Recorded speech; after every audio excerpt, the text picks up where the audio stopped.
Hi there, welcome back to my YouTube channel. It's been a little bit since my last video because it's been a little bit since I was able to get any work done. I had quite a few things on last week, which can be very difficult for me even if they're quite simple appointments.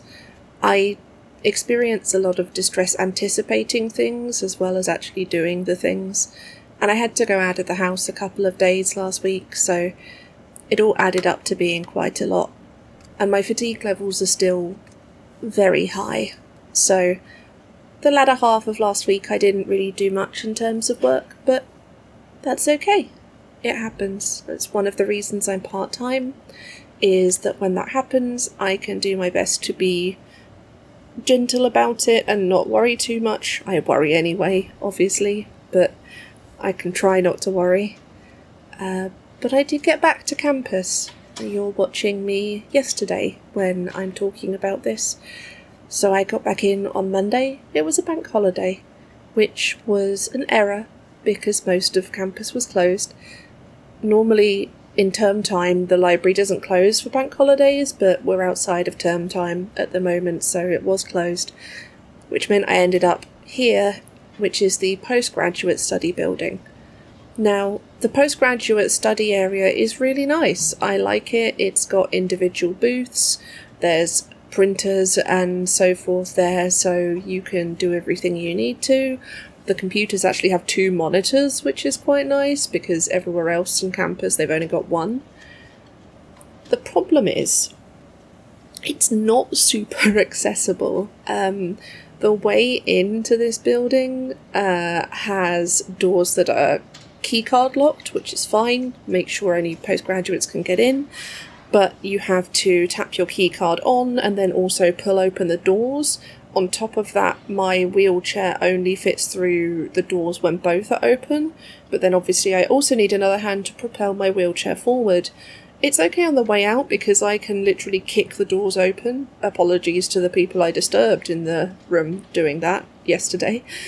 But on the way in I had to get some help from someone, which was a little bit embarrassing, but we got there and it was okay in the end. Now, the work I did yesterday was really productive, actually. So I talked about the writing of David S. Miall on hypertext fiction and hypertext novels last time, and I was reading the chapter that the librarian sourced for me of his, which was really interesting and really useful. Now, I was talking to my mentor today about how when I'm looking at incorporating other people's theories into my work, the most useful ones are the ones that either I really agree with or I really disagree with. And this is the latter. So Miall is very sceptical of hypertext fiction, and he's sceptical of it because he feels that pure reading or true reading should be in the traditional text-based literary form. And he has a lot of critiques of hypertext fiction that highlight ways that he feels it is inferior and has what he calls liabilities. With that said, he is also careful to say that he would like to see if hypertext fiction can move past those liabilities, if people can take it and use it creatively in ways that would be, to him, more proof that hypertext fiction is a useful form. And obviously I'm not studying hypertext fiction, but a lot of his critiques apply to visual novels as well. For example, one of his main critiques is that the format of hypertext fiction disrupts the literary process of reading, draws you out from having to interact via clicking, and prevents you from having a stream of consciousness experience with the text that then leads to emotional absorption. Now, I've got a few issues with this. This obviously applies to visual novels because visual novels are short passages of text that you click to propel onwards. what I think is, one, his idea of disrupted reading ignores neurodivergent ways of reading, and I think that's something I can dial down into a little bit more. But also, people growing up now are much more used to reading things on their phones, to reading shorter bits of text. Think of Twitter and other social media that is based around having a character limit. To those people, I don't think the need to navigate in any way, whether that's pressing a button on your keyboard or clicking or whatever it might be to propel the story onwards, I don't think to those people it's a problem, because those people haven't been brought up only with print books. I'm a millennial and I'm the last generation of people who really experienced both. I didn't have a mobile phone until later on in my childhood, and even then it wasn't a smartphone. The most amazing thing that my phone could do was play Snake. But people growing up now, and anyone younger than me basically, has had a very different experience, and I don't think for them that kind of need to propel the story on is going to have any problem whatsoever. He also has this issue about the idea that hypertext fiction can't draw you in emotionally, and he specifically talks about the idea that if you can make a choice, but then you can undo that choice with the back button, does that choice really have any value at all? Now, this is interesting to think about in terms of visual novels, because visual novels are designed to be replayed. I'm not sure whether you can make that argument to the same degree about hypertext fiction. I think you possibly can.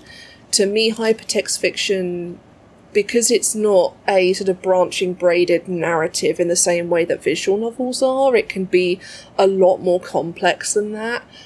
I think there is, there's a difference there, and I don't want to be too, I don't want to apply this argument to the wrong place, if you see what I mean. But I think it's really interesting to think about how... I've lost my train of thought. I'm going to leave this in, I think, because this is what my brain does sometimes when I'm trying to talk about things. So the idea that you can undo things doesn't have as much of a significance if the idea is to replay them anyway, right? And the only reason that wouldn't be as emotionally effective and absorbing is if you already don't have an emotional connection. To me, visual novels, and I think this would apply to hypertext fiction as well, it's as much a process of exploration as it is a reading process. And I think that's one of the things that is linked into that sense of agency, is the idea that you can guide your journey through, and then the visual novel can influence the way you go with that journey, especially if we think in terms of Slay the Princess, where the devs have talked about wanting to use the different voices of the protagonist to lead you and guide you in certain directions, or away from certain things, which could, in the contrarian way, to cite one of the voices, then lead you to actually do the thing that you probably shouldn't do. I certainly experienced that when I was playing it. If there was a weird thing I could do that didn't seem like a good idea, I definitely tried it in Slay the Princess. What I found is that Miall's work is a really good starting point for this chapter, because I think it gives me an opportunity to really dial down into why and how visual novels specifically are an interesting medium to look at. It's also a very good thing that I'm encouraged to do in my work, because it's something that will be looked at in the marking of my thesis itself, and also in my viva, is the idea that my scholarship is grown from, like, the fertile soil of what's already out there in the academy. And as I say, Miall ends this chapter with not quite like a call to arms kind of thing, but he does say, I'm interested to see if this can change in the future. And for context, this chapter is from 2014, so it's 10 years old. And whilst hypertext fiction hasn't, ballooned and become big in that time, I think certainly in European, UK and American areas, people are more aware of visual novels now than they perhaps were then, when it was a thing that you were more likely to have encountered if you had encountered Japanese media in some way. Certainly, especially with Slay the Princess and how many copies that sold, and then when you look at things like Telltale games and other dating sims and things like that, I think people are a lot more aware of visual novels now than they were then. So you can see a sort of through line of this is a response to this scholarship, and I think that's really useful. And it's quite nice to have been able to include some thoughts about hypertext fiction, because I had wanted to include interactive fiction initially in this chapter, but there's not room. My chapters are like 12 to 14,000 words each, so I can't do as much as I might want to within that space. But yeah, it's been really productive. I think I got a little bit of writing done as I was going through things yesterday, but only a very sort of little bit, sort of linking it in, making some plans for where that's going to go, and carving out this sort of introductory space. The other thing that Miall talks about is the idea that there is a loss of self, and that the self isn't very present when reading hypertext fiction. He talks about feelings being replaced by choices, and the reader being, and this is a quote, haunted by the sense of lost time. He thinks that only literary fiction, and this is another quote, invites the reader to construe some significant aspect of the world anew, so to really reflect on things deeply. And he's building on a theorist called Bergson, I think it's a philosopher, who thinks that there's a relationship between duration and language, that it's by duration that we overcome the limitations of language.